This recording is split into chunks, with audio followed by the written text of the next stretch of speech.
जहां तक chief justice ने कहा है।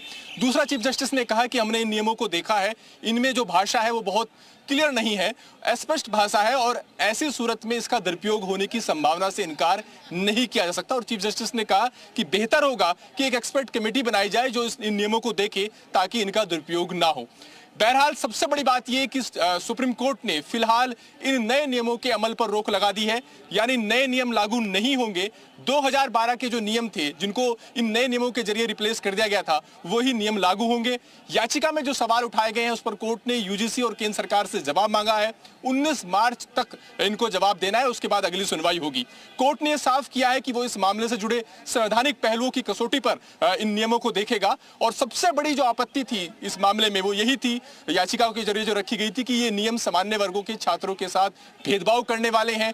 भेदभाव को खत्म करने के नाम पर लाए गए ये कानून, ये नियम खुद सामान्य वर्गों के छात्रों के साथ भेदभाव करते हैं और ये उनके जो मौलिक अधिकार हैं, जो आर्टिकल 14, 15, 19, 21 के तहत जो मिले हुए हैं, उनका सीधा उल्लंघन करने वाले हैं। तो आज की जो सुनवाई हुई, विद्यार्थियों को डिवाइड करने का जो मामला है उसमें सामने आ रहा है और ये सीजीआई ने बिल्कुल साफ साफ माना कि रूल रेगुलेशन में कमी है और इसको सोचना और देखना पड़ेगा। इसी को लेकर उन्होंने कहा, एक सजेशन भी आया है कि एक कमेटी गठित की जाए और उस कमेटी के अंदर लीगल एमनी है, जो लोग एकेडमिक्स के हैं, कानूनी जानकार हैं, उन सबको रखा जाए और दोबारा से इसके बारे में फ्रेम करने के बारे में सोचा जाए। साथ साथ इसको स्टे कर दिया गया है। अब मार्च 2019 की जो है वो तारीख दी गई है। कमेटी में सर कौन कौन लोग होंगे, इसके बारे में क्या टिप्पणी की गई है? अभी जो सजेशन आया था उस सजेशन में लीगल एक्सपर्ट्स की बात की गई है, एकेडमिक्स की बात की गई है, सामाजिक जानकार जो है उनकी बात की गई है, पर अभी फॉर्मेशन को लेकर कोई साफ बात नहीं की गई है। लेकिन सजेशन आया तो आगे देखना होगा। सर, सीजीआई की तरफ से सख्त टिप्पणी की गई है। टिप्पणी इस बात को लिखी की गई कि जो हालात अमेरिका में है, गोरों और कालों के बीच में उनके लिए अलग व्यवस्था है, वो स्थिति यहाँ पर पैदा नहीं होगी कि आजादी के 75 साल के बाद भी हम इस स्थिति में।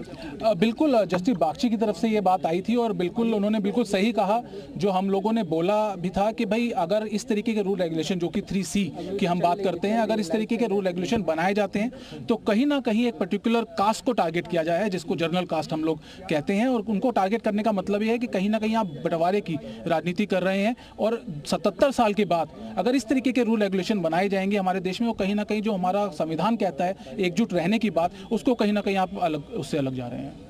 अगली सुनवाई सर कब होनी? 19 मार्च के लिए मामला जो है दोबारा से रखा गया। केंद्र सरकार की तरफ से सर क्या दलीलें रखी गई? सर आज केंद्र सरकार की तरफ से कुछ ज्यादा नहीं कहा गया है। उन्होंने कहा है कि हमें समय चाहिए। अब समय जो है 19 मार्च की डेट है, उससे पहले उनको जवाब फाइल करने के लिए भी कहा गया। तो आप यहाँ पर सुन सकते हैं। तो फिलहाल सरकार को अपना जवाब जो है वो दाखिल करना होगा। लेकिन सीजीआई की बहुत बड़ी टिप्पणी, उन्होंने कहा ये एक बहुत गंभीर मसला है।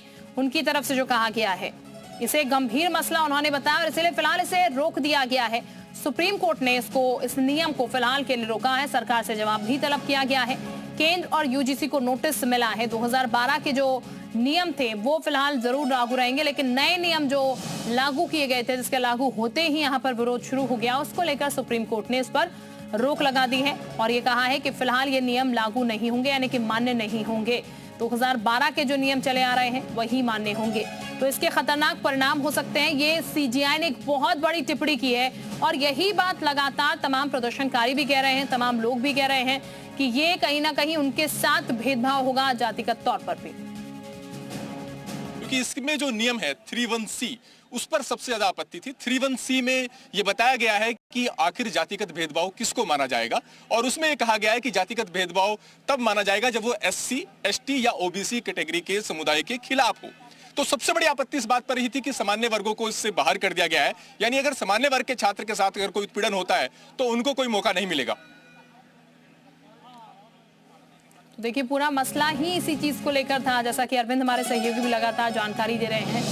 31C को लेकर पूरा मसला जो है